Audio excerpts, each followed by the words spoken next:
Now to the tragic story of an Alabama woman who was killed while scuba diving on her honeymoon in Australia. Her husband is now serving time for her death. We'll talk exclusively with her father in a moment, but first, Today National correspondent Amy Robach has the latest on a story that continues to evolve. Amy, good morning to you. Good morning to you, Matt. In June, Gabe Watson pleaded guilty in an Australian courtroom to manslaughter in connection with the drowning death of his newlywed wife, Tina. His sentence was just extended to a year and a half, but Tina's family is still outraged, and now some are seeking justice here in the U.S. It is a picture of tragedy. Married for 11 days in 2003, two young newlyweds from Alabama were scuba diving on their honeymoon in Australia when something went tragically wrong. She was looking up, had both her arms out, stretched up, almost like looking at me, reaching her arms up to grab. At first, Gabe Watson said his wife had panicked, but investigators had a different theory. Caught on camera by another American honeymooner, Gary Stempler, this photo shows Tina Watson collapsed on the ocean floor, and Australian police believe Gabe had murdered her.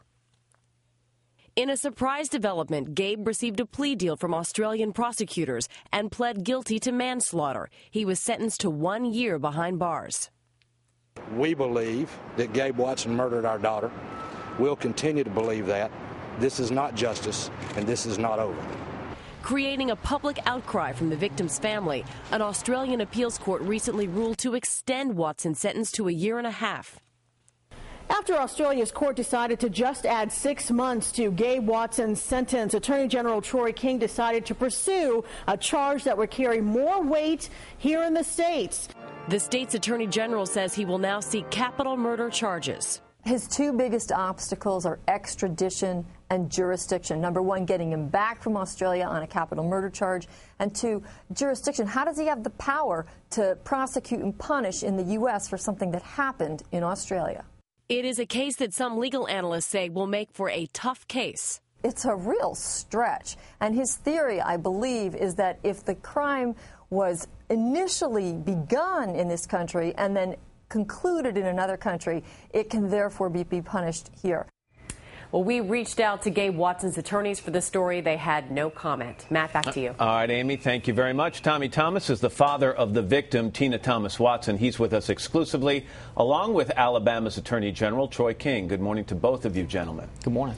Attorney General King, let me start with you. And you just heard that piece. You said you've got an uphill battle in terms of establishing jurisdiction in this case. The crime took place in Australia. That's where Tina died. How do you then try for a charge of capital murder here in the United States? Well, let me start by saying just because something's hard doesn't mean you shouldn't try. We believe that this crime, we believe the facts are going to show that this crime began in Alabama, even if it was completed in Australia. So we believe Alabama has jurisdiction in this matter. So you're going to say this was premeditated. What piece of evidence do you have that proves that this crime was actually planned here before it took place in Australia? Well, there's a fair amount of facts. I'm not going to go into the specific facts because we have an open, active investigation where we are still gathering evidence. But we clearly are confident that there are going to be facts that are going to show that the series of events that culminated in Tina Thomas's death in Australia began in Alabama. There might be some people watching right now, Attorney General King, who are saying, well, what about double jeopardy? Hasn't this man already been tried for this crime in Australia? Does it present double jeopardy to try him again for the crime here in the United States? I think the answer is no. Alabama is a separate sovereign state from the country of Australia. And just as the federal government could try a case and then a state could try the case again because we're separate sovereigns, surely the state of Alabama is a separate sovereign from Australia. Also, do you rely a bit on a technicality that he was tried or he was convicted of manslaughter in Australia and it is a different crime to charge him with capital murder? Well, that could be, but the threshold question is that we believe Alabama is a sovereign state with its own laws that have been offended and the ability for Alabama to vindicate those laws with a trial of its own. I know you're presenting evidence to a grand jury, so we're a little bit putting the cart before the horse at this time, but have you been in contact with Australian authorities? Would they be cooperative with extradition? Perhaps not with extradition. But you'd wait till the end of his 18-month sentence and then try him?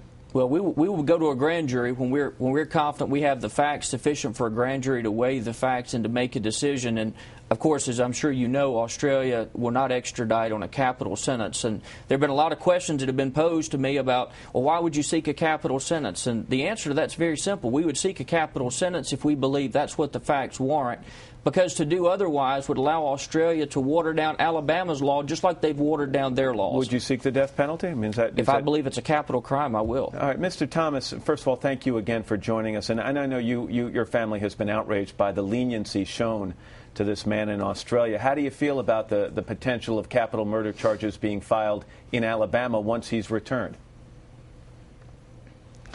We're very encouraged, Matt, by the Attorney General, by Troy King's support of our family and especially of Tina. Certainly thankful to him, proud to be citizens of the state of Alabama, and hope to get justice for our daughter in the state where she was a citizen, since we couldn't get it in the country where the crime was committed. Mr. King is going to attempt to prove that the origins of this crime were here in the United States, that this was a carefully planned and plotted murder. Is that what you felt all along? The evidence that was gathered, even for the case in Australia, there were several things that indicated that it certainly could have been planned in Alabama.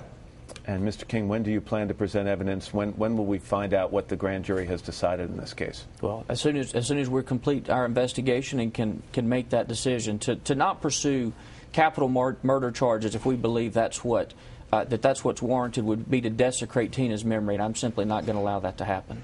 Alabama Attorney General Troy King and Tommy Thomas. Gentlemen, again, thank you both for joining us. We appreciate it.